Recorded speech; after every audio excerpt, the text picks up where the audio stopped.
राधे राधे दोस्तों, स्वागत है आपका अपने चैनल सनातन धर्म पर। दोस्तों, षटतिला एकादशी माघ मास के कृष्ण पक्ष में आती है। यह एकादशी बहुत ही विशेष और फलदायी होती है। षट का अर्थ है 6, तिला का अर्थ होता है तिल। इस एकादशी पर तिल का 6 प्रकार से प्रयोग किया जाता है। तिल से स्नान, तिल का उपटन, तिल से हवन, तिल से तर्पण, तिल का दान और तिल का सेवन करने से इस एकादशी पर बहुत ही पुण्य फल की प्राप्ति होती है। तिल का 6 प्रकार से प्रयोग करके साधक के समस्त पापों का अंत हो जाता है। तो दोस्तों, आज के वीडियो में हम जानेंगे कि षटतिला एकादशी व्रत की संपूर्ण जानकारी क्या है। व्रत के संपूर्ण फल की प्राप्ति के लिए जानेंगे षटतिला एकादशी व्रत कथा के बारे में। इन सभी बातों की जानकारी के लिए वीडियो को पूरा जरूर देखें। वीडियो अच्छी लगे तो इसे लाइक करें, शेयर करें। साथ ही इसी तरह की जानकारी प्राप्त करने के लिए चैनल को सब्सक्राइब करना न भूलें। बेल बटन को भी प्रेस कर दें जिससे कि नए वीडियो का नोटिफिकेशन सबसे पहले आपको मिल जाए। दोस्तों, ऐसी धार्मिक मान्यता है कि षटतिला एकादशी का व्रत जो भी मनुष्य धारण करता है उसे स्वर्णदान, कन्यादान और हजारों वर्ष की तपस्या से प्राप्त पुण्य फल के बराबर फल की प्राप्ति होती है। इस एकादशी के दिन साधक को 10वीं तिथि से ही कुछ नियमों का पालन जरूर करना चाहिए। शास्त्रों के अनुसार एकादशी का व्रत धारण करने के लिए 10वीं तिथि को एक समय भोजन करना चाहिए। साथ ही 10वीं तिथि से द्वादशी तिथि तक पूर्ण रूप से ब्रह्मचर्य का पालन करना चाहिए। यदि संभव हो तो भूमि पर शयन करें। 10वीं तिथि और एकादशी को चावल ग्रहण ना करें। षटतिला एकादशी के दिन जब आप स्नान करें तो तिल का लेप बनाकर उपटन करें। फिर नहाने के जल में तिल डालकर स्नान करें। स्वच्छ वस्त्र धारण करके विधि विधान से श्री हरि सहित माँ लक्ष्मी का पूजन करें। पुष्प, चंदन, धूप दीप, रोली, हल्दी इत्यादि अर्पित करें। इस दिन श्री हरि को तिल विशेष रूप से अर्पित करें। साथ ही इस एकादशी पर श्री विष्णु को तिल से बनी मिठाइयाँ, तिल मिश्रित खिचड़ी का भोग जरूर लगाएं, जिससे भगवान विष्णु और माँ लक्ष्मी की विशेष कृपा मिल जाए और घर में सुख समृद्धि बनी रहे। इस दिन पूजन करते हुए तिल से हवन भी जरूर करें।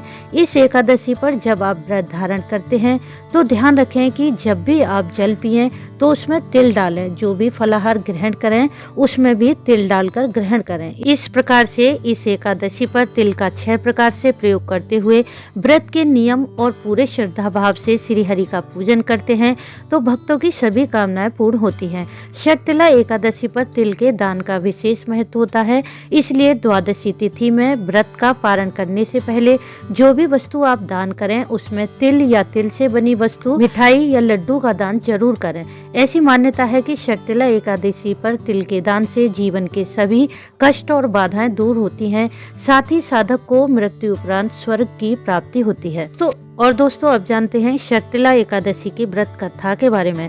इस एकादशी पर हम व्रत करते हुए कथा पढ़ते हैं या सुनते हैं तब तो अत्यंत ही श्रेष्ठ होता है, उत्तम है। परंतु यदि हम व्रत नहीं भी करते हैं परंतु तिल का 6 प्रकार से प्रयोग करते हैं और षटतिला एकादशी व्रत कथा पढ़ते हैं या सुन लेते हैं तो हमें इस व्रत का संपूर्ण फल प्राप्त हो जाता है। तो जानते हैं व्रत कथा के बारे में। पद्म पुराण के अनुसार एक बार देव ऋषि नारद भगवान विष्णु के धाम में पधारे। श्री हरि को प्रणाम करते हुए नारद जी ने षटतिला एकादशी की कथा के बारे में पूछा। तब नारद जी के आग्रह पर श्री हरि ने षटतिला एकादशी की कथा सुनाई। उन्होंने कहा कि बहुत समय पहले एक ब्राह्मणी थी जो भगवान विष्णु की अनन्य भक्त थी। वह पूरा समय श्री हरि का ध्यान करती थी, उनकी सेवा में लगी रहती थी और प्रत्येक मास एकादशी व्रत करती थी। सभी जरूरत की वस्तुएं, कपड़े, धन, आभूषण इत्यादि वस्तुओं को वो दान करती, परंतु अन्न का दान नहीं करती थी। उसकी पूजा आराधना से श्री हरि अत्यंत प्रसन्न हुए और साधु का भेष धारण करके ब्राह्मणी से भिक्षा मांगने पहुँचे। तब ब्राह्मणी ने साधु के रूप में विष्णु जी को मिट्टी का पिंड दे दिया। वह पिंड लेकर विष्णु जी अपने धाम में पधारे।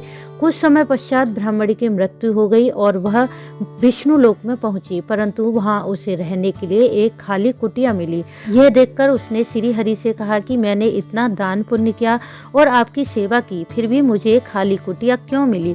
तब भगवान ने कहा कि तुमने अपने जीवन में कभी भी अन्न का दान नहीं किया है, इसलिए इस समस्या का उपाय यह है कि जब देव कन्याएं तुमसे मिलने आए तब तुम उनसे षटतिला एकादशी के व्रत की विधि पूछना।